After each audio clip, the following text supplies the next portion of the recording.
سچی کہا ہے، آنکھ دھوکا ہے، کیا بھروسہ ہے؟ آدمی ٹھیک سے دیکھ پاتا نہیں اور پردے پہ منظر بدل جاتا ہے۔ وہاں بھی جو کچھ ہو رہا تھا ایسا کب ہوا تھا جیسا دکھائی دے رہا تھا؟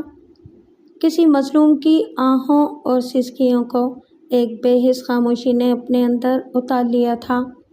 بے شمار تماشائی تھے مگر کان سن رہے تھے، نہ آنکھ دیکھ رہی تھی اور نہ ہی دلوں میں کوئی احساس کروٹ لے رہا تھا۔